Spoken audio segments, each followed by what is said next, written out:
Di malam peresmian kantor baru yang kubangun dari nol untuk suamiku, dia melarangku datang. "Kamu cuma bikin malu," katanya. Ibu mertuaku tertawa dan menambahkan, "Tempatmu di rumah, cuci piring. Kamu itu pantasnya jadi babu." Tapi mereka salah besar. Malamnya suami meneleponku puluhan kali dengan panik karena pestanya hancur total. Pembalasanku baru saja dimulai. Sebelum ceritanya dimulai, silahkan tulis di kolom komentar dari daerah mana saja teman-teman yang menonton cerita ini. Jangan lupa like dan subscribe agar channel ini bisa semakin berkembang dan bisa mempersembahkan cerita yang lebih menarik lagi. Malam itu, uap panas dari setrika berdesis pelan di ruangan yang hening. Aku, Alika, sedang berdiri di depan papan setrika, merapikan kemeja sutra paling mahal milik suamiku, Gibran. Kemeja itu akan dia pakai besok. Besok adalah hari besar, peresmian kantor baru PT Cipta Karya, perusahaan yang kami rintis dari nol. Aroma wangi dari pelembut pakaian mewah memenuhi ruangan, tapi hatiku jauh lebih hangat mengenang aroma lain. Aroma mie instan yang kami bagi dua di rumah kontrakan peta kami dulu, aroma kopi hitam pekat yang kuseduh jam 3 pagi untuk menemaninya merancang proposal pertama. Aku tersenyum tipis. Kantor baru itu adalah impian kami. Sebuah menara kaca di pusat kota. Aku ingat betul bagaimana aku menjual satu-satunya warisan berharga dari almarhum ayahku, sebidang tanah kecil di kampung, untuk modal awal. Aku ingat bagaimana aku bekerja ganda, pagi hari mengurus administrasi, malam hari ikut lembur menyusun strategi pemasaran. Gibran adalah wajah perusahaan, dia yang pandai bicara. Aku adalah mesin di baliknya, yang memastikan semuanya berjalan tanpa celah. Dan kini, kami berhasil. "Kemeja kamu sudah rapi, Mas," kataku lembut, sambil menggantung kemeja itu dengan hati-hati. Gibran baru saja keluar dari ruang kerjanya. Dia tampak gagah dengan jam tangan barunya, hadiah dariku saat ulang tahun perusahaan kelima. Dia melirik kemeja itu sekilas, lalu menatapku. Tatapannya dingin, berbeda dari tatapan Gibran yang kukenal dulu. "Besok kita berangkat jam berapa? Apa aku perlu siapkan dasi yang biru tua?" tanyaku, masih antusias. Gibran tidak langsung menjawab. Dia berjalan ke minibar, menuang segelas air dingin. Dia menenggaknya sekali teguk sebelum akhirnya bicara. Suaranya datar, tanpa emosi. "Besok kamu tidak usah ikut." Aku tertegun. Setrika yang masih kupegang terasa mendingin. "Apa maksudmu, Mas? Ini kan peresmian kantor kita. Aku sudah siapkan gaun yang kita beli di Paris bulan lalu." Gibran mendengus. Dia menatapku dari atas ke bawah. Hijab panjangku, pakaian rumahku yang sederhana. Ada cibiran di sudut bibirnya. "Dengar, Alika. Semua yang datang besok itu dari kalangan elit. Para investor besar, pejabat, sosialita. Kamu cuma bikin malu aja nanti." Napasku tercekat. "Bikin malu? Aku istrimu, Gibran." "Justru karena kamu istriku, kamu harus tahu diri," katanya tajam. "Penampilanmu itu, sudahlah. Aku tidak mau reputasiku hancur cuma karena kamu salah bicara atau salah kostum di depan mereka. Kamu di rumah saja." Tiba-tiba, tawa melengking terdengar dari arah ruang keluarga. Ibu Rina, ibu mertuaku, berjalan mendekat sambil membawa cangkir tehnya. Dia selalu ada, selalu menjadi bensin yang menyiram api di antara kami. "Benar kata Gibran itu," sahut Ibu Rina, matanya yang penuh riasan menatapku dengan hina. "Lagi pula, acara orang-orang penting begitu bukan tempatmu. Kamu di rumah saja. Cuci piring, bersihkan rumah. Kamu itu pantasnya jadi babu, bukan berdiri di sebelah CEO." Hinaan itu terasa seperti tamparan fisik. Aku menatap Gibran, mencari pembelaan.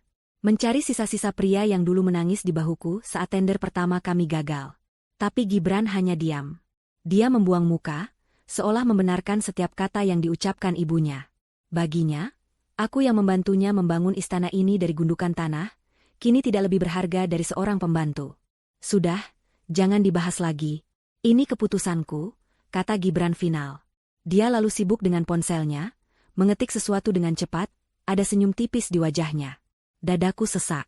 Aku ingin berteriak. Aku ingin melemparkan setrika panas ini ke wajah sombong mereka. Aku ingin mengingatkan mereka bahwa tanpa modal awalku, tanpa kerja kerasku, PT Cipta Karya tidak akan pernah ada. Tapi aku memilih diam. Aku menarik napas panjang, menelan rasa sakit hati itu bulat-bulat. Hijab ini mengajarkanku kesabaran. tapi malam ini kesabaranku diuji sampai ke batasnya. Baiklah, kataku pelan, suaraku nyaris tak terdengar. Kalau itu maumu. Ibu Rina tersenyum puas. Gibran mengangguk, lega karena tidak ada drama. Mereka tidak tahu, diamku bukanlah tanda setuju. Diamku adalah tanda dimulainya sebuah perhitungan. Aku kembali ke kamar, meninggalkan mereka berdua yang mulai tertawa, dan membahas betapa megahnya pesta besok. Aku duduk di tepi ranjang. Air mataku akhirnya jatuh. Bukan air mata kesedihan, tapi air mata amarah yang membeku. Saat itulah Gibran masuk ke kamar mandi. Dia bersenandung, suara pancuran air mulai terdengar. Ponselnya yang mahal, yang juga aku belikan, tergeletak di meja nakas. Ponsel itu bergetar. Sebuah notifikasi muncul di layar yang menyala. Aku tidak pernah menyentuh barang pribadinya. Tapi malam ini, sesuatu mendorongku. Aku melirik layar itu. Nama kontaknya, Vina Hati Merah 2. Isi pesannya membuat darahku serasa berhenti mengalir. Sayang, baju pestaku sudah siap. Aku tidak sabar diperkenalkan sebagai pasangan CEO hebat sepertimu besok. Aku akan jadi wanita paling bahagia di pesta itu. Jadi, ini alasannya. Dia tidak hanya melarangku datang. Dia melarangku datang karena dia akan membawa wanita lain. Dia akan memperkenalkan selingkuhannya di acara yang kubangun dengan darah dan air mataku, sebagai pasangannya. Rasa sakit itu hilang seketika. Berganti dengan sesuatu yang dingin, tajam, dan sangat fokus. Gibran telah salah besar. Dia dan ibunya telah meremehkan wanita yang salah. Mereka pikir aku adalah babu yang penurut. Mereka tidak tahu siapa aku sebenarnya. Suara pancuran air masih terdengar. Aku mengambil ponselku sendiri. Aku tidak akan menangis lagi. Malam ini, aku akan merencanakan pembalasanku. Pesta besok akan tetap berjalan, tapi itu akan menjadi pesta kehancuran mereka. Gibran keluar dari kamar mandi dengan handuk melilit pinggangnya, aroma sabun mahal menguar. Dia melihatku duduk diam di tepi ranjang, masih dengan pakaian yang sama. "Kamu belum tidur?" tanyanya, nadanya sedikit curiga. Aku mengangkat wajahku, memasang ekspresi datar. Aku tidak enak badan. Sepertinya aku akan tidur lebih awal. Dia mengamati wajahku sejenak, mencari tanda-tanda perlawanan atau tangisan. Ketika dia tidak menemukan apa-apa selain kelelahan palsu yang kutampilkan, dia terlihat lega. Dia dan ibunya benar, aku adalah wanita lemah yang mudah dipatahkan. "Baguslah," katanya. "Jangan lupa minum obat. Besok aku sibuk sekali, jangan meneleponku kalau tidak penting." "Tentu," jawabku singkat. Dia berbaring di ranjang, dengan cepat meraih ponselnya dan memunggungiku. Aku bisa melihat bahunya sedikit bergetar menahan tawa saat dia mengetik balasan untuk selingkuhannya. Dia pikir aku tidak tahu. Dia pikir aku bodoh. Aku menunggu. 1 jam. 2 jam. Hingga akhirnya dengkuran halus Gibran terdengar, disusul oleh keheningan total dari kamar Ibu Rina di seberang lorong. Rumah mewah yang kubeli dengan jerih payahku ini akhirnya terlelap, tidak menyadari badai yang akan datang. Aku bangkit dari ranjang tanpa suara. Aku tidak pergi ke kamar tidur tamu. Aku berjalan menuju ruang kerjaku di lantai bawah. Gibran dan Ibu Rina mengira ruangan ini adalah tempatku menyulam atau membaca buku agama. Mereka tidak pernah masuk ke dalamnya. Mereka tidak tahu bahwa di balik rak-rak buku yang rapi, ruangan ini adalah pusat komando pribadiku. Aku duduk di kursi kerjaku, menyalakan layar komputer utama. Layar itu tidak menampilkan resep masakan atau tutorial hijab. Layar itu menampilkan data kompleks, grafik saham, dan struktur perusahaan. Di layar itu, PT Cipta Karya milik Gibran hanyalah sebuah kota kecil di sudut, bagian dari sebuah entitas yang jauh lebih besar. Sebuah holding company bernama A Group. Dan di atas struktur organisasi A Group, hanya ada satu nama. Alika. Aku adalah pendiri dan pemilik tunggal A Group. Gibran tidak tahu. Dia pikir A Group adalah investor misterius dari luar negeri yang mempercayainya untuk memimpin anak perusahaan mereka di Indonesia. Dia tidak tahu bahwa investor itu tidur di sebelahnya setiap malam. Dia tidak tahu bahwa gaji CEO-nya, bonusnya, rumah ini, mobilnya, semua berasal dari kantongku. Kesabaranku telah habis. Malam ini, aku akan mengambil kembali apa yang menjadi milikku. Aku melakukan panggilan video pertama. Wajah seorang pria parubaya yang tenang namun tegas muncul di layar. Ini adalah Pak Anton, tangan kananku, Direktur Keuangan A Group yang sebenarnya. "Selamat malam, Ibu Alika. Maaf, ada masalah mendesak?" tanyanya, melihat jam di latarnya yang menunjukkan pukul 1 pagi. "Selamat malam, Pak Anton," kataku, suaraku dingin dan profesional. Suara CEO, bukan suara istri yang teraniaya. "Saya punya beberapa instruksi untuk besok pagi. Tepat pukul 6 pagi, saya mau Anda bekukan semua aset atas nama Gibran Ramadan." Pak Anton mengangkat alis, tapi dia tidak bertanya mengapa. Dia seorang profesional. "Semua aset, Bu? Termasuk rekening gajinya?" "Semua. Rekening pribadi, kartu kredit korporat tanpa batas yang dia pegang, akses dana operasional PT Cipta Karya. Blokir semuanya. Alihkan otoritas pencairan dana perusahaan kembali ke saya, efektif segera." "Baik, Bu. Akan saya laksanakan." "Ada lagi?" "Ada. Tim catering, event organizer, dan penyedia jasa keamanan untuk acara peresmian PT Cipta Karya besok. Saya mau semua pembayaran ditahan. Hubungi mereka satu persatu malam ini juga. Katakan ada masalah administrasi serius dari pihak holding company. Batalkan semua layanan." Pak Anton sedikit terkejut. "Dibatalkan, Bu? Tapi itu acara besar. Para tamu. Tamu-tamu itu adalah kolega saya, Pak Anton. Bukan kolega Gibran. Saya yang mengundang mereka atas nama A Group. Biarkan mereka datang. Saya ingin mereka melihat kekacauan itu dengan mata kepala mereka sendiri." Pak Anton mengangguk paham. "Siap, Ibu Alika. Semuanya akan beres sebelum matahari terbit." Panggilan pertama selesai. Aku beralih ke panggilan kedua. Kali ini ke Kepala Keamanan Gedung A Tower, gedung baru yang akan diresmikan itu.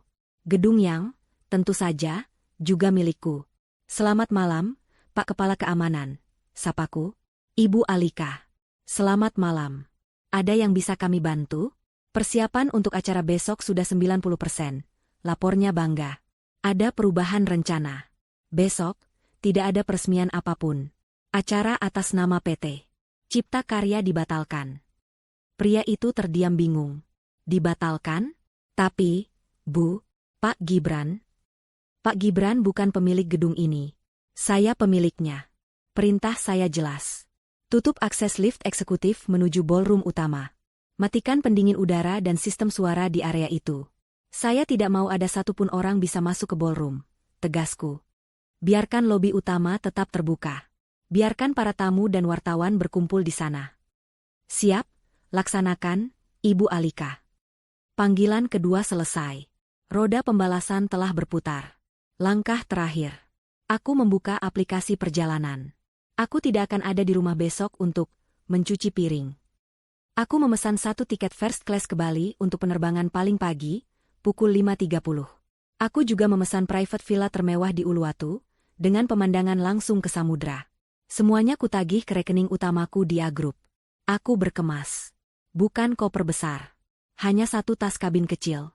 Isinya beberapa pakaian santai, laptop rahasiaku, dan dokumen-dokumen penting. Aku meletakkan tas itu di dekat pintu ruang kerjaku. Aku kembali ke kamar tidur. Gibran masih terlelap, mungkin sedang memimpikan Vina dan pesta kemenangannya. Aku memandangnya lama. Tidak ada lagi cinta yang tersisa. Hanya ada rasa jijik dan penyesalan karena telah mempercayai orang yang salah.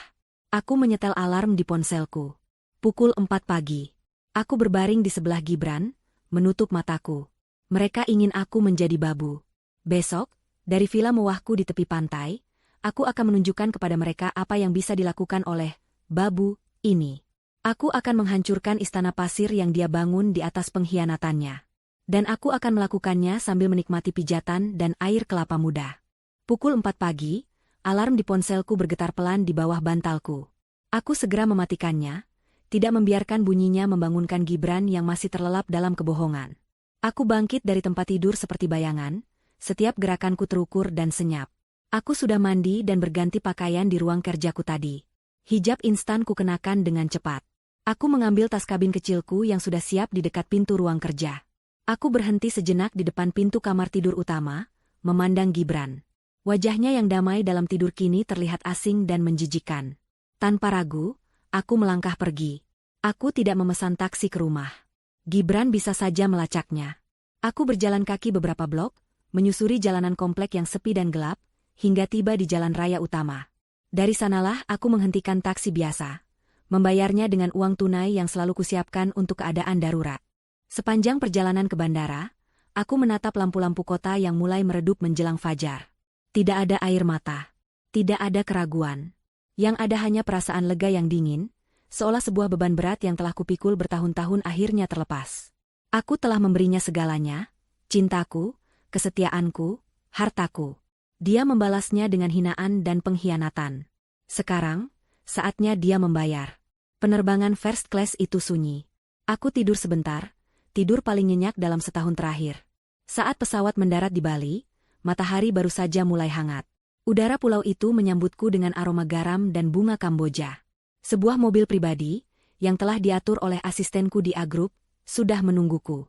Perjalanan menuju villa di Uluwatu terasa seperti transisi ke dunia lain. Sementara aku menghirup udara segar Bali, di Jakarta, di rumah mewahku, Gibran baru saja menggeliat bangun. Dia meraba sisi tempat tidurku dan mendapatinya kosong. Dia mendengus. Pasti sudah bangun, si babu, gumamnya. Dia bangkit dan bersiap. Dia mengenakan kemeja sutra yang kusetrika tadi malam, menyemprotkan parfum mahal, dan menata rambutnya dengan sempurna. Dia menatap bayangannya di cermin. Seorang CEO sukses, tampan, di puncak permainannya. Dia turun ke ruang makan.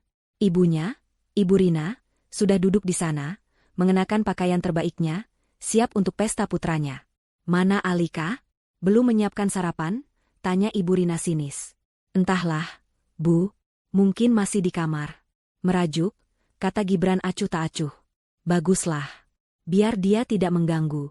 Pembantu bisa siapkan sarapan. Mereka makan dengan lahap, membicarakan siapa saja tamu penting yang akan datang, betapa Vina akan terlihat cantik mendampingi Gibran, dan betapa beruntungnya mereka karena Alika yang kampungan itu tidak ikut. Gibran bahkan tertawa. Aku tidak bisa membayangkan Alika dengan hijab lebarnya itu berdiri di antara para sosialita. Bisa dikira pelayan catering. Ibu Rina terbahak. Kamu ada-ada saja, Gibran. Sudah, cepat jemput Vina. Ibu tunggu di sini, nanti ibu menyusul pakai mobil satu lagi. Gibran mengangguk. Dia melirik ke arah kamarku. Dia benar-benar mengunci diri. Anak itu memang keras kepala. Katanya, lebih pada dirinya sendiri. Dia tidak tahu, akulah yang mengunci pintu kamarku dari luar dengan kunci cadangan sebelum aku pergi, untuk mengulur waktu. Gibran berangkat menjemput Vina dengan mobil sport mewah yang kubelikan. Di dalam mobil, Vina yang berbalut gaun merah menyala langsung menciumnya. Sayang, aku gugup sekali. Ini hari besarmu. Hari besar kita, Vina, ralat Gibran, sambil menggenggam tangan Vina. Setelah ini, semua orang akan tahu siapa kamu. Kamu akan jadi nyonya Gibran yang sesungguhnya. Aku sudah muak dengan istri udik di rumah itu. Benarkah, Mas? Kapan kamu akan menceraikannya? Tanya Vina manja. Segera. Setelah peresmian ini, posisiku akan semakin kuat di mata A Group. Saat itu terjadi, menceraikan Alika akan jadi sangat mudah. Di saat yang bersamaan, aku sedang menikmati sarapan mewah di teras vilaku. Di depanku terhampar kolam renang pribadi yang berbatasan langsung dengan birunya Samudra Hindia. Aku mengenakan pakaian santai yang nyaman, hijab katun yang ringan, dan kacamata hitam. Aku memesan jus mangga segar. Ponselku kutaruh di meja, di sebelah piring buah tropis. Notifikasi sengaja kumatikan, tapi aku membiarkan ponsel itu tetap menyala. Aku ingin tahu kapan tepatnya kepanikan itu dimulai. Aku menikmati ketenanganku. Kekuatan sejati, pikirku, bukanlah tentang seberapa keras kau bisa berteriak. Kekuatan sejati adalah tentang seberapa tenang kau bisa merencanakan, dan seberapa telak kau bisa menyerang saat waktunya tepat. Aku tidak pernah menginginkan semua ini. Aku hanya ingin keluarga yang bahagia, suami yang setia. Aku menyembunyikan kekayaanku karena aku ingin Gibran mencintaiku apa adanya, bukan sebagai pemilik A Group. Tapi ternyata, tanpa status itu pun, dia hanya mencintai dirinya sendiri. Gibran dan ibunya telah memaksaku untuk memainkan kartu asku. Sore menjelang. Pesta Gibran seharusnya dimulai pukul 4. Aku melihat jam di ponselku. Pukul 3:30 sore. Aku sedang bersantai di kursi berjemur, mendengarkan debur ombak. Tepat pukul 3:45, ponselku bergetar. Sebuah panggilan masuk. Dari Gibran. Aku tersenyum. Pasti dia dan Vina baru saja akan memasuki lobi. Aku membiarkan panggilannya berdering beberapa kali sebelum mengangkatnya. Halo, sapaku, dengan nada sedikit mengantuk, seolah baru bangun tidur. Terdengar tawa Gibran di seberang sana. Tawa yang sombong dan penuh penghinaan. Halo, sayang. Ganggu tidur siangmu, ya? Aku cuma mau cek, jangan lupa cuci piring kotor di rumah ya, babu. Dia tertawa terbahak-bahak, dan aku bisa mendengar tawa Vina dan Ibu Rina di latar belakang. Sudah dulu ya, para tamu elitku sudah menunggu. Klik. Dia menutup telepon. Aku meletakkan ponselku kembali. Itu adalah tawa terakhirnya hari itu. Tawa terakhirnya sebagai seorang CEO. Aku menatap Cakrawala. Pertunjukan sesungguhnya baru saja akan dimulai. Gibran menutup telepon dari Alika dengan perasaan puas yang luar biasa. Dia, Vina, dan Ibu Rina melangkah keluar dari mobil di lobi utama A Tower. Puluhan fotografer dan wartawan yang telah diundang segera mengerubungi mereka. Kilatan lampu kamera menyambar-nyambar. Pak Gibran, selamat atas kantor barunya. Pak Gibran, siapa wanita cantik di samping Anda ini?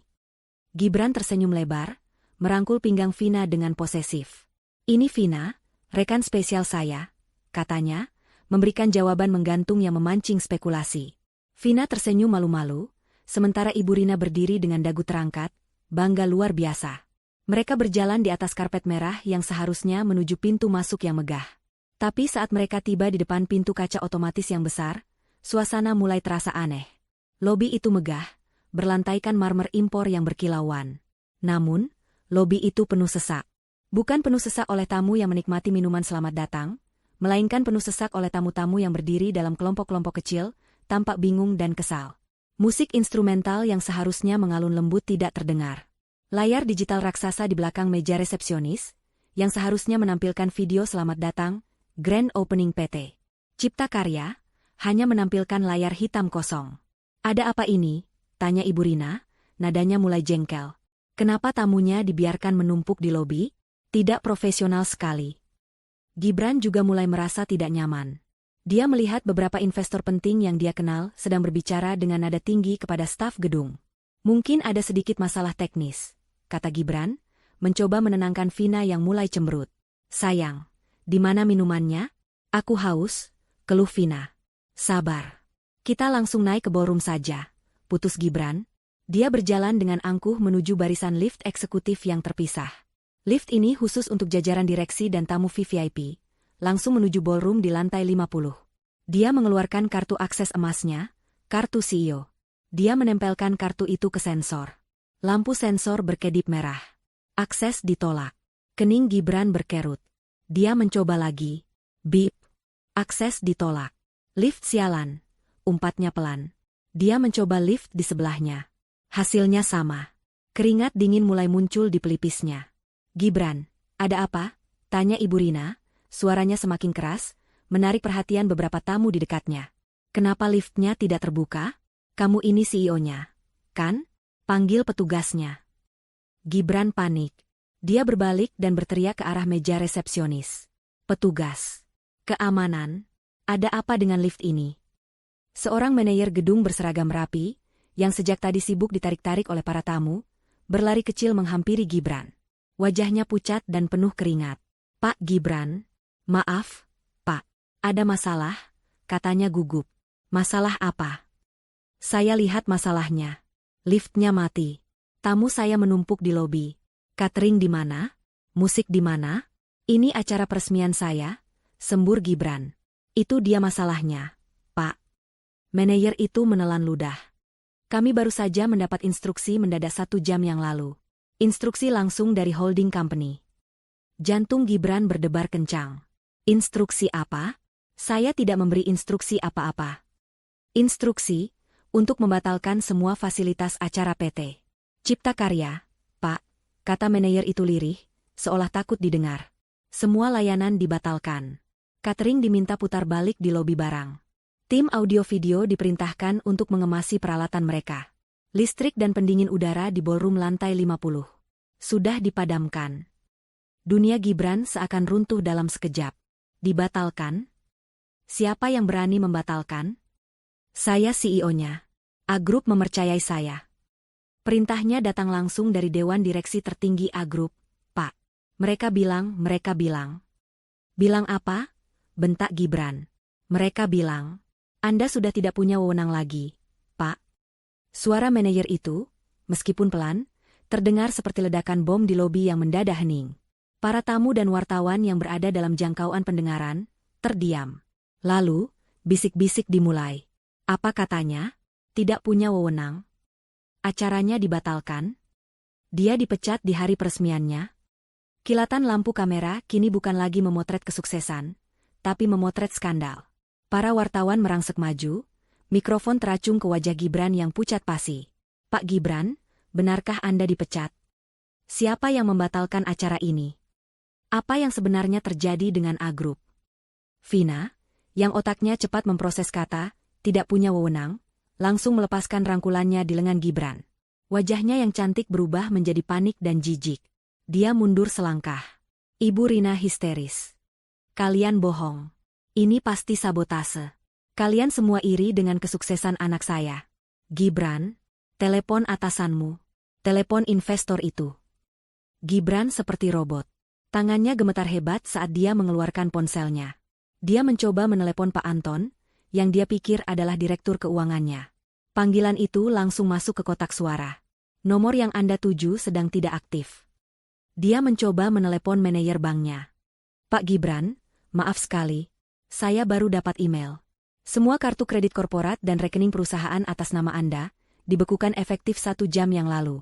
Ada audit mendadak dari holding. Dibekukan? Gibran mengulang kata itu seperti mantra orang linglung. Ini bukan kesalahan. Ini bukan sabotase biasa. Ini adalah serangan yang terencana, cepat, dan brutal. Seluruh fondasi hidupnya dicabut dalam hitungan menit. Dia melihat sekeliling lobi yang kacau. Para investor menatapnya dengan marah. Para wartawan memotretnya seperti binatang sirkus. Vina menatapnya seolah dia adalah kotoran. Hanya ada satu orang. Satu orang yang tidak ada di sini. Satu orang yang dia hina beberapa menit lalu. Alika.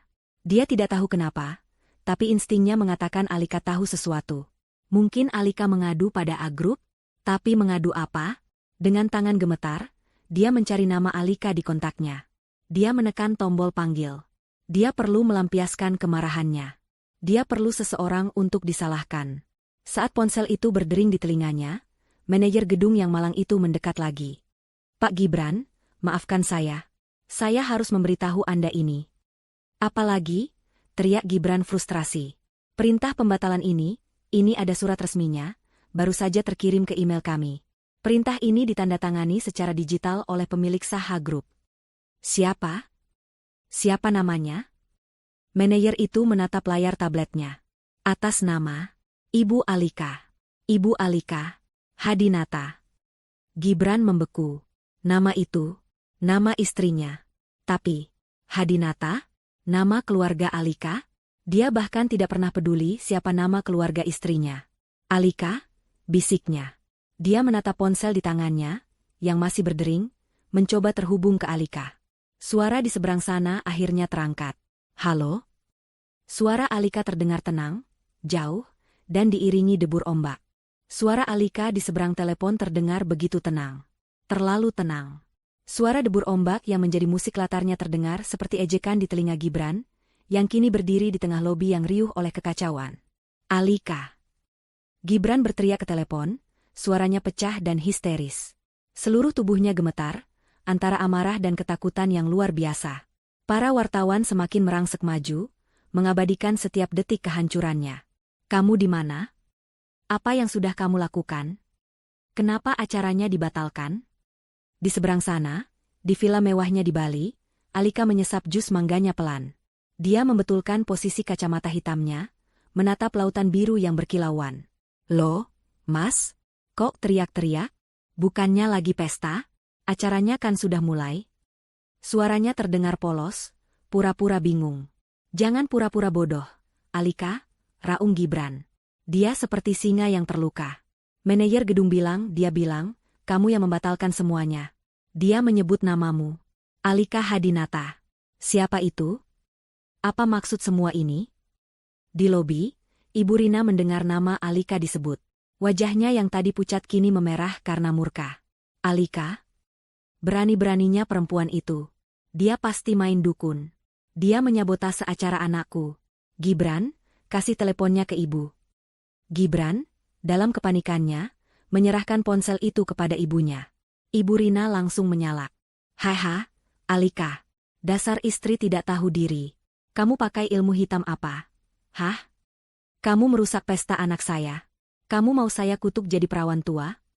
Cepat pulihkan acaranya, atau kamu tidak akan pernah saya izinkan menginjakan kaki di rumah saya lagi. Hening sejenak di seberang sana. Alika tertawa. Bukan tawa pelan atau tawa sedih. Itu adalah tawa yang jernih, lepas, dan penuh kemenangan. Tawa yang belum pernah didengar Gibran dan Ibu Rina sebelumnya. Rumah, ulang Alika, suaranya kini berubah. Nada lembut dan penurut itu hilang, digantikan oleh suara yang dingin, tegas, dan penuh kuasa. Rumah siapa yang ibu maksud? Rumah yang saya beli pakai uang saya? Rumah yang sertifikatnya atas nama saya? Oh, ibu tidak perlu khawatir. Ibu tidak akan pernah menginjakan kaki di rumah itu lagi. Ibu Rina tertegun. Apa maksudmu? Mas Gibran, kata Alika, mengambil alih pembicaraan. Gibran merebut kembali ponselnya.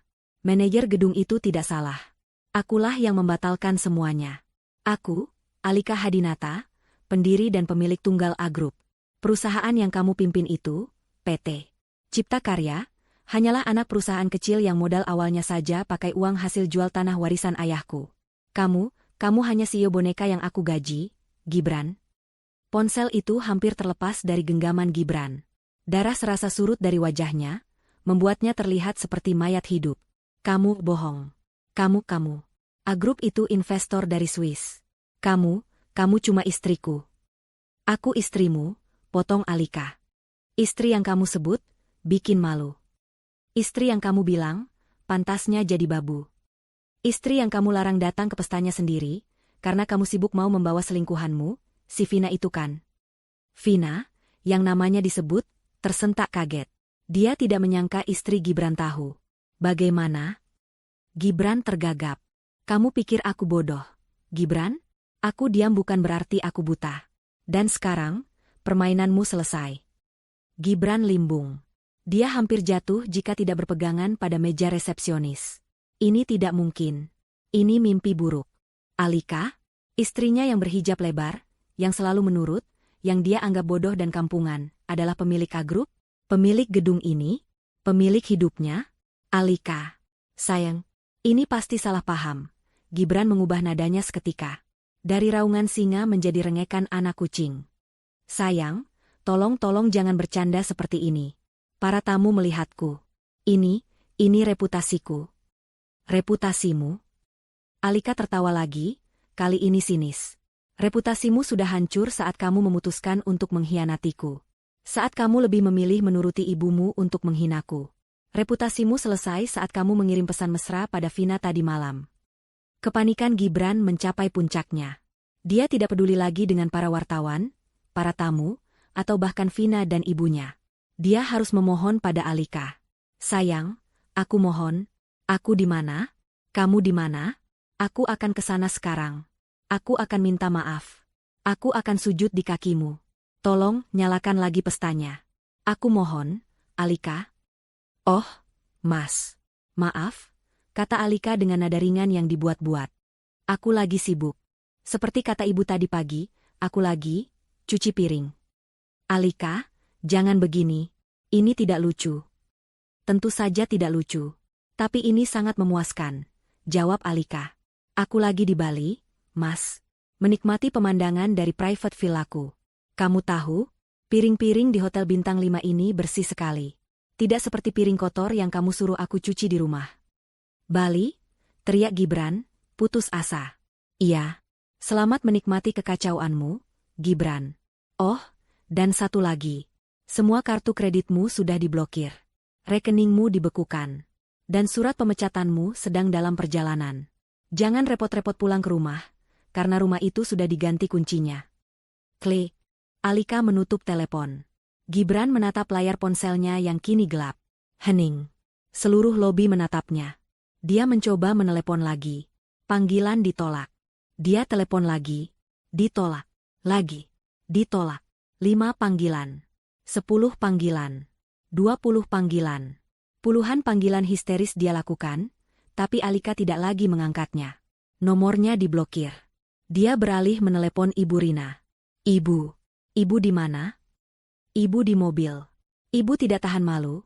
Suara ibunya terdengar panik dari seberang. Kita pulang, Gibran. Kita pulang sekarang. Kita harus bicara dengan Alika. Anak itu harus diberi pelajaran. Pulang ya, pulang. Gibran seperti orang linglung. Dia tidak peduli lagi pada Vina yang menatapnya jijik. Dia tidak peduli pada investor yang meneriakinya, penipu. Dia mendorong kerumunan wartawan, berlari keluar lobi, dan masuk ke mobilnya. Cepat, Bu, kita harus pulang. Ini gila, ini semua gila. Gibran menginjak pedal gas dalam-dalam, meninggalkan Atauer yang kacau balau di belakangnya. Dia masih berharap ini semua hanya lelucon kejam. Dia masih berharap Alika ada di rumah, menangis di kamar, dan semua ini bisa diselesaikan. Dia tidak tahu, mimpi buruknya baru saja dimulai. Perjalanan pulang ke rumah terasa seperti perjalanan menuju tiang gantungan. Gibran mengemudi seperti orang kesetanan, menyalip mobil-mobil lain dengan ceroboh.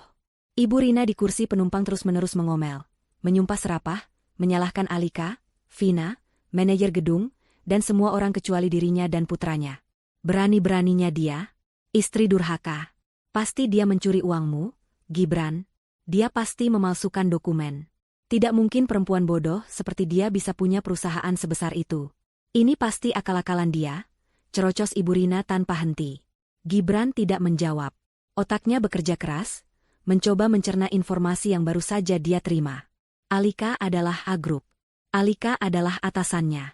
Alika adalah pemilik segalanya. Jika itu benar, maka dia bukan hanya kehilangan pekerjaan. Dia kehilangan segalanya. Dia teringat semua hal kecil yang selama ini dia abaikan. Teringat bagaimana Alika tidak pernah sekalipun meminta uang padanya. Teringat bagaimana Alika selalu tenang saat dia mengeluh soal keuangan di awal pernikahan, dan tiba-tiba saja, investor dari Swiss, itu muncul. Teringat bagaimana Alika kadang-kadang berbicara di telepon dengan bahasa Inggris bisnis yang fasih, yang Gibran kira hanya untuk pamer. Teringat bagaimana Alika dengan mudahnya menyetujui pembelian rumah mewah dan mobil-mobil sport. Gibran mengira Alika terbuai oleh kekayaannya, padahal Alikalah yang membayarnya. Bodoh, bodoh, bodoh. Gibran memukul setir mobilnya. Dia bukan hanya pengkhianat, dia adalah pria paling bodoh di muka bumi. Dia telah menghina ratu yang menyamar sebagai pelayan. Mobil sport itu berdecit kencang saat memasuki gerbang komplek perumahan elit mereka. Dari kejauhan, Gibran bisa melihat rumahnya yang megah. Tapi ada yang aneh. Gerbang otomatisnya tertutup rapat. Dan di depan gerbang, berdiri dua orang satpam berseragam hitam yang tidak dia kenali. Di samping mereka, berdiri seorang pria yang sangat dia kenal. Pak Anton. Pria yang Gibran kira adalah direktur keuangannya. Pria yang panggilannya masuk ke kotak suara tadi. Pria itu kini berdiri tegak, mengenakan setelan jas yang rapi, menatap Gibran dengan ekspresi dingin tanpa emosi. Di sebelahnya lagi, berdiri seorang pria lain membawa map kulit tebal. Kenapa mereka ada di sini? Desis Ibu Rina. Gibran, tabrak saja gerbangnya. Jangan gila, Bu, bentak Gibran. Dia menghentikan mobilnya tepat di depan gerbang. Jantungnya berdebar begitu kencang hingga terasa sakit. Dia turun dari mobil, diikuti oleh Ibu Rina yang memasang wajah angkuh. Pak Anton, ada apa ini? Kenapa Anda ada di sini dan bukan di kantor? Dan siapa orang-orang ini? Kenapa gerbang saya ditutup? Tanya Gibran, masih mencoba berpura-pura bahwa dialah yang memegang kendali. Pak Anton menatap Gibran. Tatapan itu bukan lagi tatapan bawahan kepada atasan. Itu adalah tatapan atasan kepada sesuatu yang lebih rendah. Selamat sore, Pak Gibran, sapa Pak Anton, suaranya formal dan menusuk. Saya di sini atas perintah langsung dari Ibu Alika Hadinata, pemilik A Group. Penegasan itu kembali menghantam Gibran. Jadi itu benar. Pertama, lanjut Pak Anton, Anda tidak lagi bekerja di PT Cipta Karya atau afiliasi manapun dari A Group. Efektif 1 jam yang lalu. Ini surat pemecatan resmi Anda. Pria di sebelah Pak Anton melangkah maju dan menyerahkan sebuah amplop tebal kepada Gibran. Gibran menerimanya dengan tangan gemetar. Kedua, kata Pak Anton lagi, rumah ini, beserta seluruh isinya, adalah aset milik A Group yang dipinjamkan kepada Anda sebagai fasilitas jabatan. Berhubung jabatan Anda sudah berakhir, fasilitas ini ditarik kembali. Wajah Ibu Rina berubah pucat pasi. Ditarik? Ini rumah anak saya, rumah kami. Bukan, Bu, Pak Anton meralat dengan tenang. Ini rumah Ibu Alika. Dan beliau meminta Anda berdua untuk mengosongkan tempat ini dalam mari kita lihat. Pak Anton melirik jam tangannya, 1 jam. Tepatnya, Anda punya sisa waktu 50 menit lagi sebelum tim kami masuk untuk mengemasi barang-barang pribadi Anda. Mengosongkan? 1 jam. Kami mau tinggal di mana? Ibu Rina menjerit histeris. Itu bukan lagi urusan A-Group, jawab Pak Anton datar. Ah, dan satu lagi. Pria pembawa map kulit itu kembali maju. Ini surat gugatan cerai dari Ibu Alika untuk Anda, Pak Gibran. Gibran kini memegang 2 surat, surat pemecatan dan surat cerai. Gugatan cerai ini, tambah si pengacara, disertai dengan tuntutan ganti rugi atas penggelapan dana perusahaan yang Anda lakukan. Penggelapan dana? Gibran tergagap. Ya, pembelian apartemen rahasia untuk Nona Vina di Pondok Indah, transfer rutin bulanan ke rekening pribadinya, hadiah-hadiah mewah, liburan, semuanya menggunakan rekening korporat. Ibu Alika memiliki semua buktinya. Nota, rekaman CCTV, transfer bank. Semuanya lengkap. Ini bukan lagi pemecatan. Ini adalah penghancuran total. Alika tidak hanya mengambil kembali tahtanya, dia memastikan Gibran tidak punya apa-apa lagi untuk memulai hidup baru. Dia akan dipenjara. Tidak, tidak mungkin. Alika tidak mungkin sekejam ini. Rintih Gibran, akhirnya jatuh berlutut di atas aspal yang panas. Dia menangis. Tangisan seorang pria yang hancur lebur. Ibu Rina, melihat anaknya bersujud, juga kehilangan semua keangkuhannya. Dia limbung dan terduduk di trotoar. Dunianya yang penuh kemewahan, yang dia pamerkan ke semua teman arisannya, hancur dalam sekejap. Tolong, Pak Anton. Gibran merangkak, mencoba memegang kaki celana Pak Anton. Tolong bicara pada Ibu Alika. Saya salah. Saya hilaf. Saya akan lakukan apa saja. Saya akan ceraikan Vina. Saya akan. Pak Anton mundur selangkah, menatap Gibran dengan tatapan jijik. Pesan dari Ibu Alika hanya satu, Pak Gibran. Beliau bilang, dulu Anda bilang beliau pantasnya jadi babu. Sekarang, beliau ingin Anda menikmati rasanya menjadi lebih rendah dari itu. Selamat menikmati hidup baru Anda. Pak Anton memberi isyarat kepada 2 satpam baru itu. Pastikan mereka hanya mengambil pakaian pribadi mereka. Tidak ada barang berharga, tidak ada kendaraan. Waktu kalian dimulai dari sekarang. Di lobi A-Tower, Vina yang kebingungan akhirnya berhasil mendapatkan taksi online. Dia menatap gedung yang kacau itu dengan kesal. Pria yang dia kira adalah tambang emasnya ternyata hanyalah seorang penipu. Saat taksi itu melaju, dia menerima notifikasi di ponselnya. Email dari bank. Kartu kredit tambahan dan apartemen yang Gibran berikan padanya, semuanya ditarik dan disita oleh A-Group. Sialan, umpat Vina. Dia baru saja menyadari bahwa dia juga korban dari rencana besar ini. Dia sama hancurnya dengan Gibran. Gibran masih berlutut di atas aspal yang panas di depan gerbang rumahnya yang kini tertutup rapat.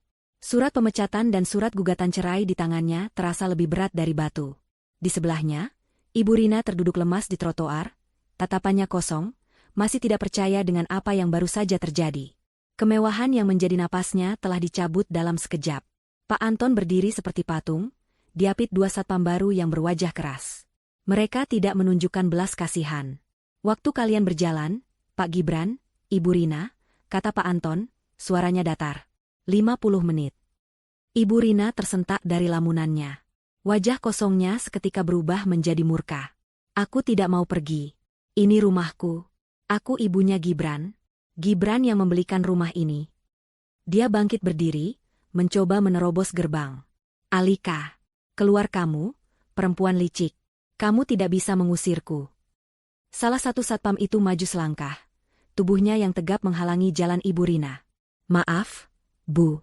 Perintah atasan kami jelas. Anda bukan lagi penghuni di sini. Mohon kerjasamanya. Pergi kalian. Babu tidak tahu diuntung, jerit Ibu Rina.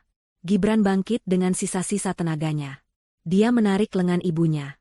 Cukup, Bu. Cukup. Kita sudah kalah. Kata-kata itu terasa pahit di lidahnya. Kita ambil barang-barang kita. Pak Anton mengangguk sekali. Gerbang kecil di samping gerbang utama dibuka. Silakan. Tim kami akan mengantar Anda ke kamar masing-masing. Kalian hanya boleh membawa pakaian pribadi dan barang-barang sentimental yang tidak memiliki nilai jual. Semua aset perusahaan, termasuk perhiasan, jam tangan, barang elektronik, dan kendaraan, akan tetap di sini.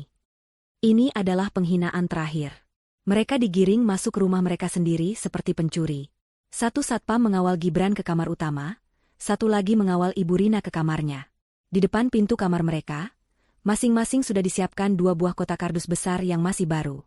Silakan, Pak. Waktu Anda 30 menit, kata satpam yang mengawal Gibran.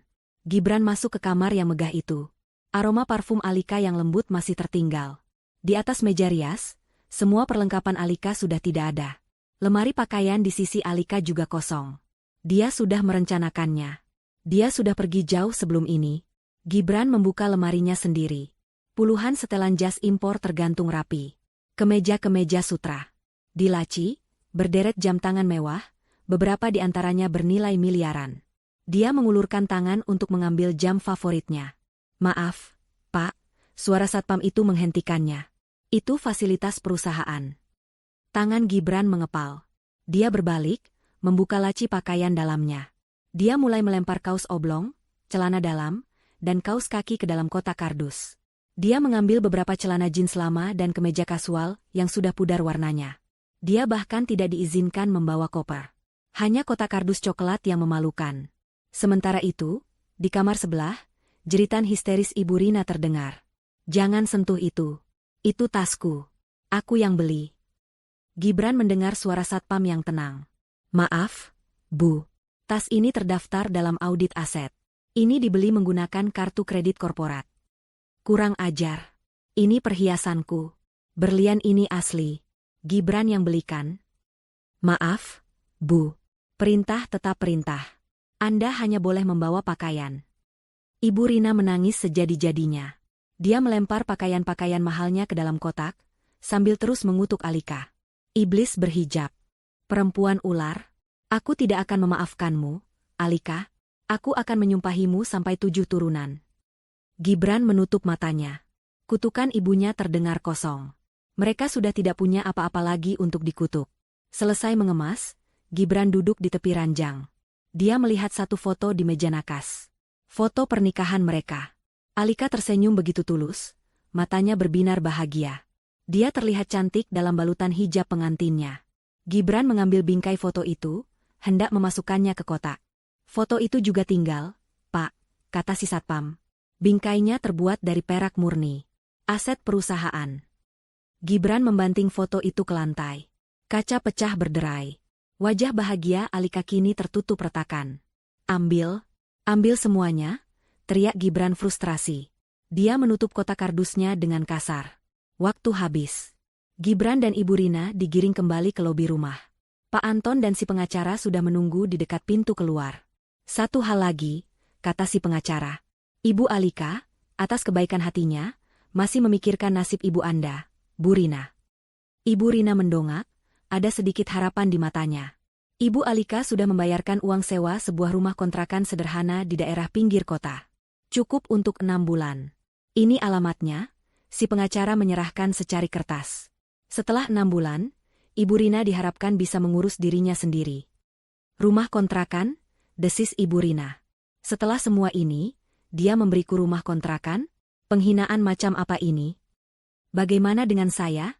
Tanya Gibran pelan. Si pengacara menatap Gibran. Anda tidak ada dalam daftar, Pak Gibran. Ibu Alika merasa Anda, sebagai seorang pria, bisa mengurus diri Anda sendiri. Tamparan ini terasa lebih sakit daripada surat pemecatan. Alika masih berbelas kasihan pada ibu yang menghinanya, tapi tidak padanya. Alika sudah membuangnya. Benar-benar membuangnya. Sekarang, silakan keluar, kata Pak Anton. Gibran dan Ibu Rina berjalan keluar dari pintu rumah mereka untuk terakhir kalinya, masing-masing memeluk kotak kardus. Gerbang ditutup dan dikunci di belakang mereka. Suara klik dari kunci baru itu terdengar seperti vonis mati. Mereka kini resmi menjadi gelandangan. Mereka berdiri di trotoar yang sepi. Tidak ada mobil. Tidak ada sopir. Ponsel Gibran bergetar di sakunya. Dia melihat nama, Vina Hati Merah 2, di layar. Dia menekan tombol tolak. Ponsel itu bergetar lagi. Vina menelepon lagi. Gibran menolaknya lagi. Sesaat kemudian, sebuah pesan teks masuk. Huruf kapital semua. Dasar penipu. Jadi kamu cuma CEO boneka? Pria miskin. Jangan pernah hubungi aku lagi. Semua kartu dan apartemenku disita gara-gara kamu. Kembalikan semua waktuku. Bajingan. Gibran membaca pesan itu dengan nanar. Inilah wanita yang dia puja. Wanita yang karenanya dia menghina istrinya sendiri. Siapa? Tanya Ibu Rina ketus. Vina, jawab Gibran kosong. Pelakor itu. Ibu Rina tiba-tiba meledak. Dia mencoba merebut ponsel Gibran. Ini semua gara-gara dia. Dia yang meracuni pikiranmu. Dia yang membuatmu melawan Alika. Gibran menatap ibunya. Wajah ibunya yang penuh amarah kini terlihat tua dan menyedihkan. Bukan, Bu, kata Gibran pelan, suaranya serak. Ini bukan gara-gara Vina. Ini gara-gara kita. Ibu Rina tertegun. Apa kamu bilang? Ini gara-gara kesombongan kita. Gara-gara kerakusan kita. Gara-gara kita tidak pernah bersyukur, kata Gibran.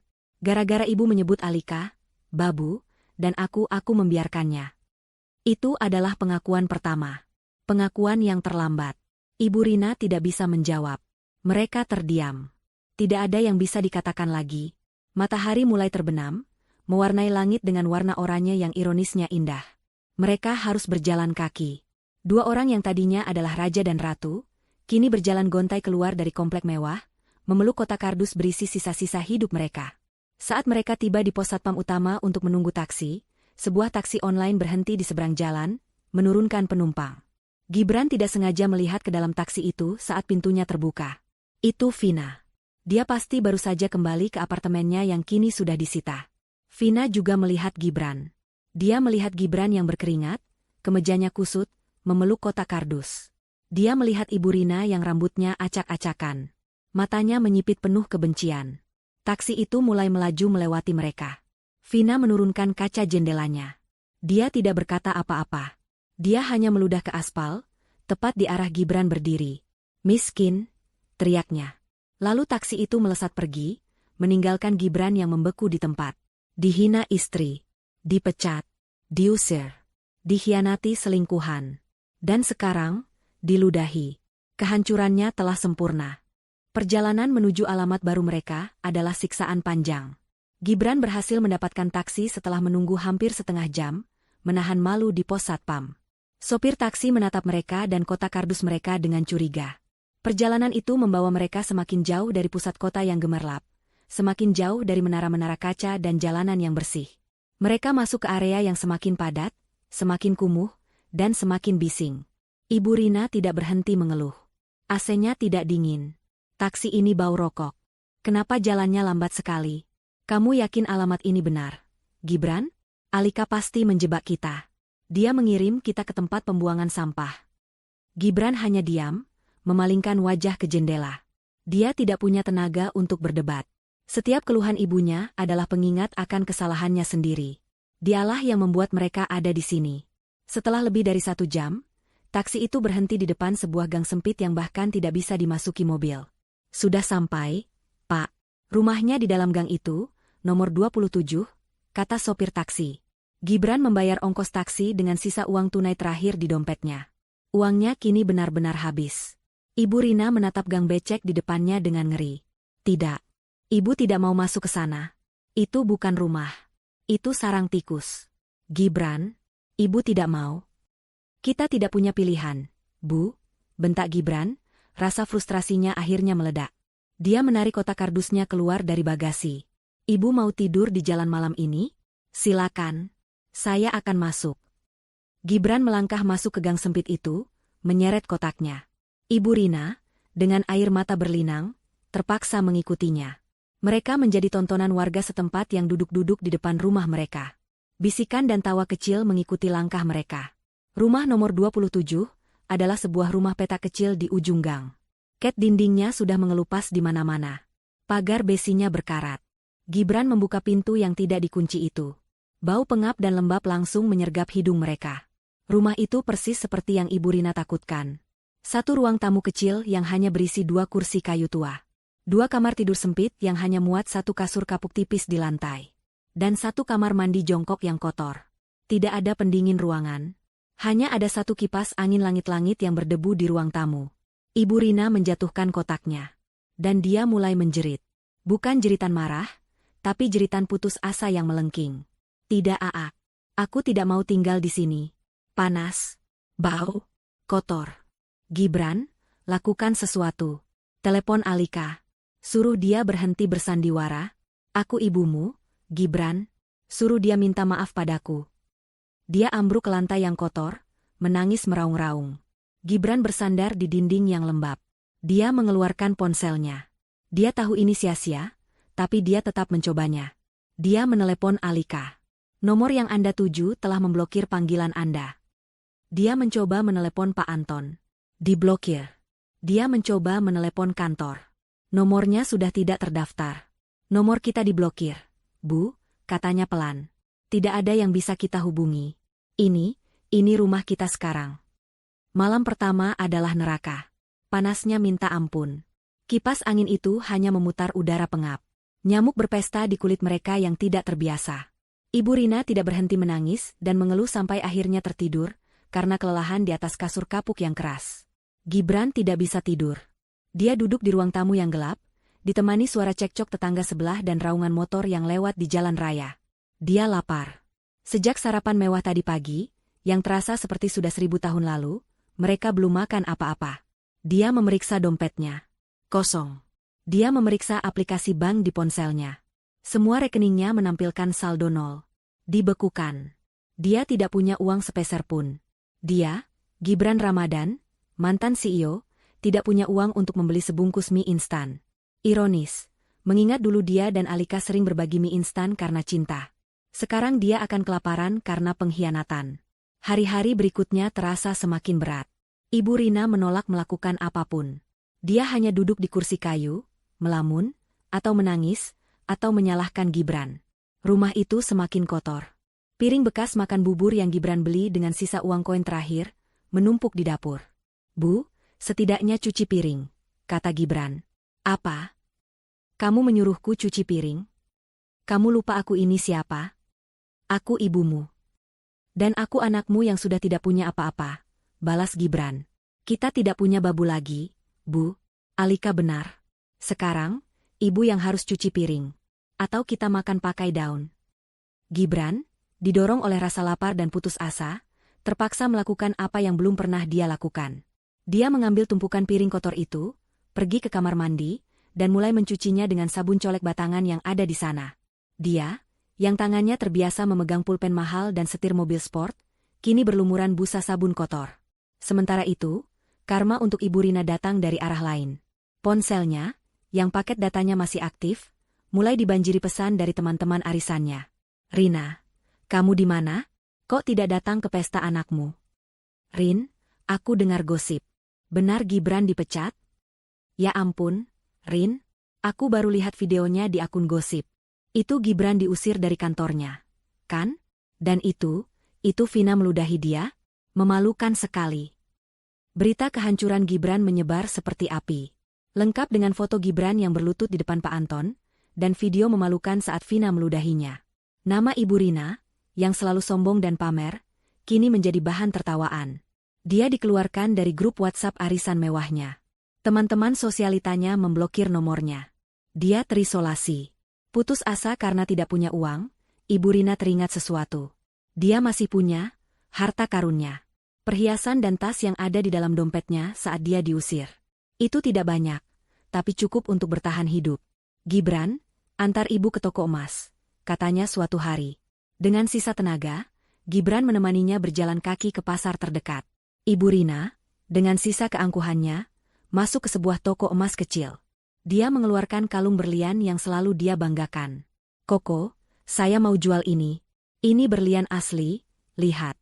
Harganya pasti mahal. Pemilik toko emas itu mengambil kalung itu, mengamatinya dengan kaca pembesar, lalu menggoreskannya ke sebuah batu. Dia menggelengkan kepala. Maaf, Bu. Ini palsu. Kaca ini, cubik zirconia, kualitas paling rendah. Palsu. Ibu Rina memekik. Tidak mungkin. Anak saya yang belikan. Harganya ratusan juta. Kamu pasti mau menipu saya. Coba cek yang lain, kata Gibran. Ibu Rina mengeluarkan cincin dan anting-antingnya. Pemilik toko memeriksanya satu persatu. Palsu. Ini juga palsu. Semuanya imitasi, Bu. Ibu Rina menoleh ke Gibran, matanya menuntut penjelasan. Gibran? Gibran tidak bisa menatap mata ibunya. Dia malu setengah mati. Itu benar. Dia membelikan ibunya perhiasan palsu dan tas KW super. Dia terlalu pelit untuk membelikan ibunya barang asli, karena semua uang perusahaan yang dia curi, dia habiskan untuk Vina. Apartemen Vina asli. Mobil Vina asli. Perhiasan Vina asli. Tapi untuk ibunya sendiri, dia berikan yang palsu. Kenyataan itu menghantam Ibu Rina seperti kereta barang. Dia bukan hanya kehilangan status. Dia menyadari bahwa dia bahkan tidak pernah benar-benar memilikinya. Dia hanyalah pajangan palsu, sama seperti perhiasannya. Dia ditipu oleh anaknya sendiri. Gibran, kamu? Ibu Rina tidak bisa melanjutkan kata-katanya. Pandangannya kabur. Rasa malu, amarah, dan kesadaran bahwa dia telah menghina wanita tulus seperti Alika demi kebanggaan palsu yang diberikan putranya, semuanya terlalu berat. Dia ambruk. Pingsan di tengah lantai pasar yang kotor dan becek. Gibran panik. Ibu. Ibu. Bangun, Bu. Tolong. Tolong. Karma si ibu mertua telah tiba. Dia yang dulu menghina Alika pantas jadi babu, kini pingsan di pasar kumuh, dikelilingi barang-barang palsu, tanpa memiliki apa-apa selain kehinaan. Kepanikan yang Gibran rasakan saat melihat ibunya ambruk di lantai pasar yang kotor, adalah jenis kepanikan baru. Ini bukan tentang kehilangan reputasi atau uang. Ini tentang hilangnya satu-satunya orang yang tersisa di dunianya, meskipun orang itu sama beracunnya dengan dirinya. Ibu, ibu, bangun, teriaknya, mengguncang-guncang tubuh Ibu Rina yang lunglai. Orang-orang di pasar mengerumuninya, beberapa menatap Iba, beberapa berbisik, mengenali wajahnya dari berita gosip. Itu kan, si CEO yang bangkrut itu. Tolong, panggil ambulans. Gibran berteriak, tapi dia tahu dia tidak punya uang untuk membayarnya. Seorang pemilik warung yang Iba menyiramkan air ke wajah Ibu Rina, tapi wanita itu tidak bergerak. Matanya tertutup dan napasnya terdengar berat. Jangan ambulans, Mas. Mahal. Bawa ke klinik Pak Mantri saja di ujung jalan. Pakai becak, usul seseorang. Gibran, dengan bantuan beberapa warga, mengangkat tubuh ibunya ke atas becak.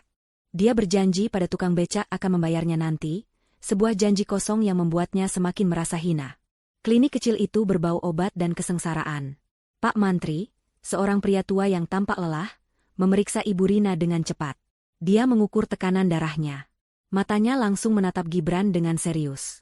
Ini bukan pingsan biasa, Pak, kata Pak Mantri. Tekanan darahnya sangat tinggi. Gejalanya menunjukkan ini serangan stroke. Kemungkinan karena syok berat. Sisi kirinya sudah lemah. Beliau harus segera dibawa ke rumah sakit. Rumah sakit? Ulang Gibran, kata itu terdengar seperti vonis mati. Saya tidak punya uang. Pak Mantri menghela napas. Kalau begitu, saya tidak bisa berbuat banyak. Saya akan berikan suntikan penurun tensi untuk menstabilkannya sementara. Tapi beliau butuh CT scan dan perawatan intensif. Tanpa itu, kondisinya bisa memburuk cepat. Bisa lumpuh permanen, atau lebih buruk lagi. Gibran terduduk di kursi tunggu yang reot. Lumpuh. Kata itu bergema di kepalanya. Dia tidak bisa merawat ibunya. Dia bahkan tidak bisa membeli makanan untuk dirinya sendiri. Disinilah, di klinik yang pengap ini, Gibran mencapai titik terendahnya. Dia tidak punya pilihan. Dia merogoh sakunya. Dia sudah menjual ponselnya yang lama untuk makan beberapa hari. Tapi ada satu hal yang dia sembunyikan, terselip di lipatan celananya saat pengusiran. Jam tangan mewah yang dia pakai saat peresmian. Jam tangan yang tidak sempat diambil oleh tim Pak Anton. Itu adalah satu-satunya harta yang tersisa. Dia berlari keluar, meninggalkan ibunya yang terbaring tak sadar. Dia berlari kembali ke pasar, mencari toko yang mau membeli jam tangan bekas. Dia tahu harga jam itu miliaran. Tapi dia tidak dalam posisi untuk menawar. Dia hanya butuh uang tunai, sekarang juga. Pemilik toko jam di pasar itu menatap Gibran, lalu menatap jam di tangannya. Dia mengenali Gibran. Dia tersenyum licik. Barang bagus, Pak Gibran, tapi sayang, lagi sepi. Dan ini sepertinya asli, tapi saya harus ambil risiko. Saya tawarkan 5 juta. 5 juta? Gibran murka. Jam ini harganya 3 miliar. Anda gila? Silakan tawarkan ke tempat lain kalau begitu, Pak, kata si pemilik toko, berbalik badan. Tapi saya ragu ada yang mau berbisa kuis dengan Bapak sekarang ini. Kasus Bapak sedang panas-panasnya. Gibran gemetar. Dia butuh uang itu. Dia benci pemilik toko itu, tapi dia lebih benci dirinya sendiri. Baik, desisnya. 5 juta. Tunai. Uang 5 juta rupiah kini terasa seperti debu di tangannya. Padahal beberapa hari lalu dia bisa menghabiskan ratusan juta untuk Vina dalam satu malam. Dia kembali ke klinik, membayar biaya administrasi dan suntikan, lalu membayar tukang becak. Dia masih punya sisa. Cukup untuk membawa ibunya kembali ke kontrakan, dan mungkin untuk membeli obat generik. Hari-hari berubah menjadi rutinitas neraka. Ibu Rina siuman, tapi seperti yang diperingatkan Pak Mantri, sisi kirinya lemah. Dia tidak bisa berjalan. Bicaranya peluh.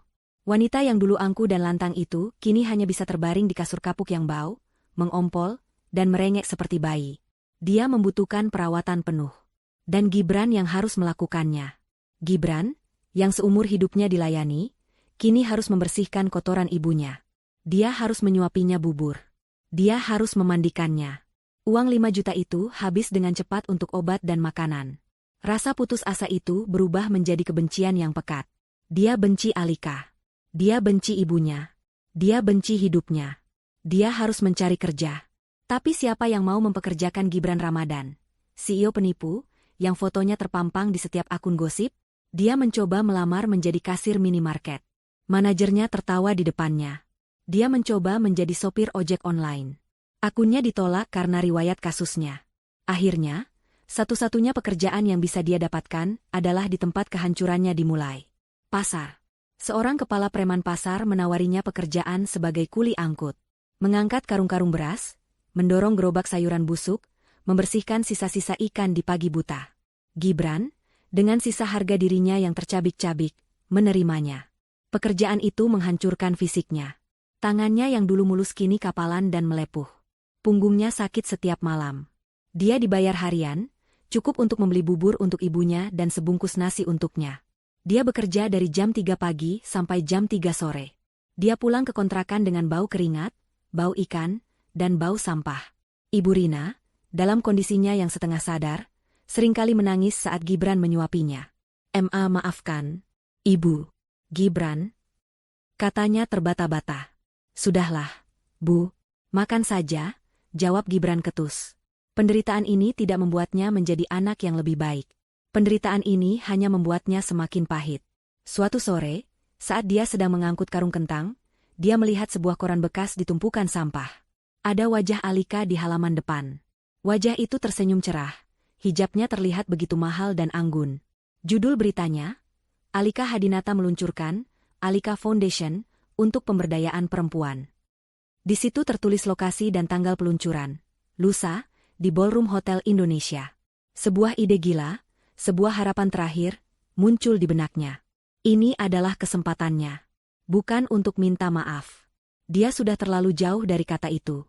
Ini adalah kesempatan untuk memohon. Untuk mengemis. Dia akan ke sana.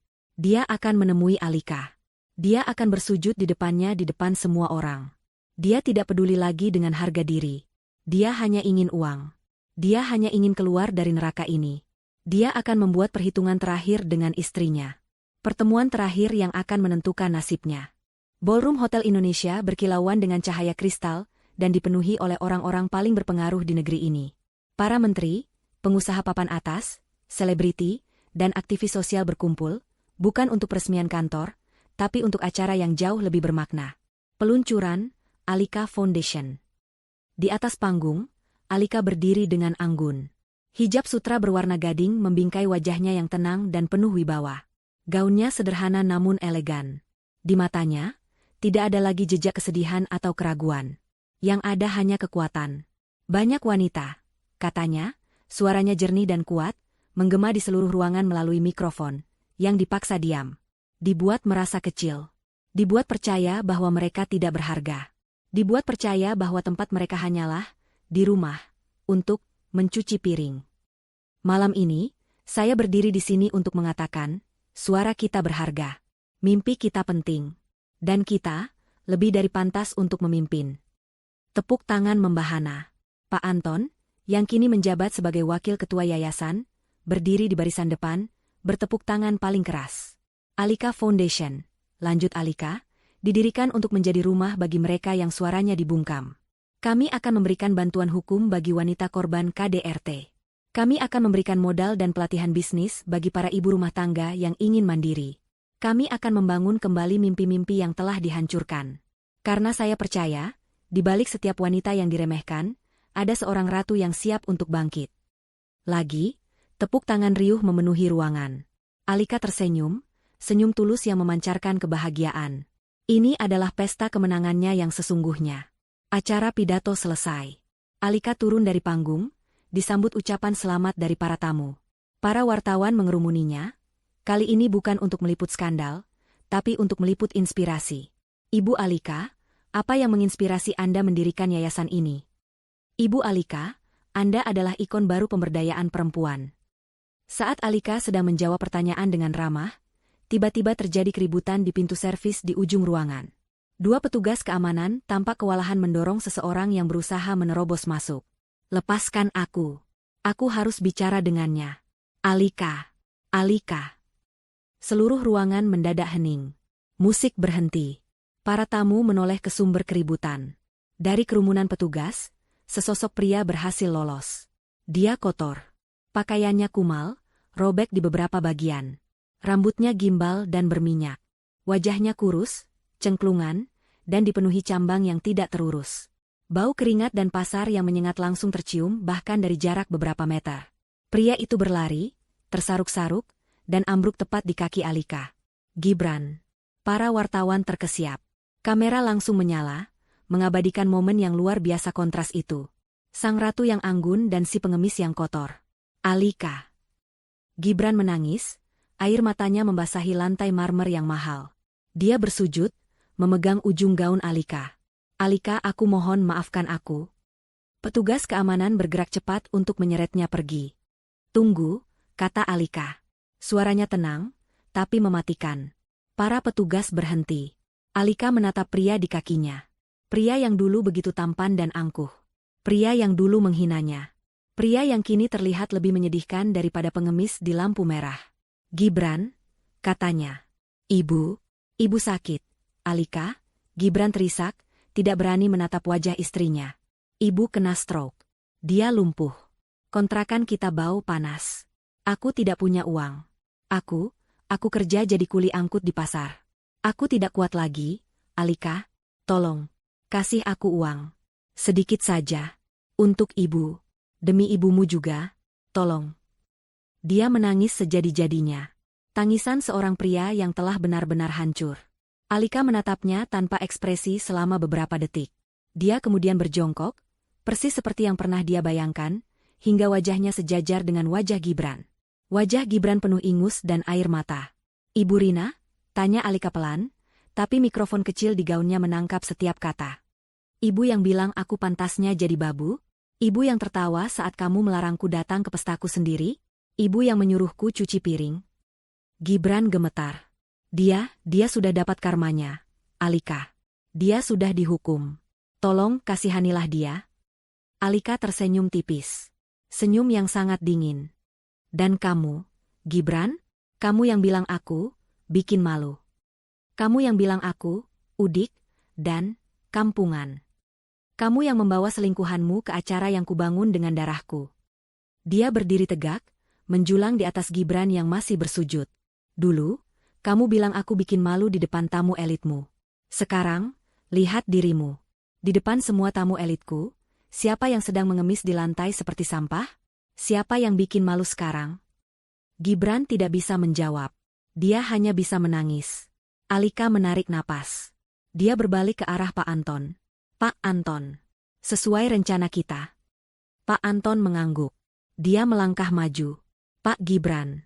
Ibu Alika, atas dasar kemanusiaan, sudah melunasi biaya sewa kontrakan Ibu Rina selama 1 tahun ke depan. Beliau juga sudah mengatur agar ada seorang perawat lansia yang datang 2 kali sehari untuk merawat Ibu Rina. Biaya obat-obatan dasar juga sudah ditanggung. Mata Gibran terbelalak penuh harapan. Uang? Jadi, Alika, kamu memaafkanku? Kita bisa?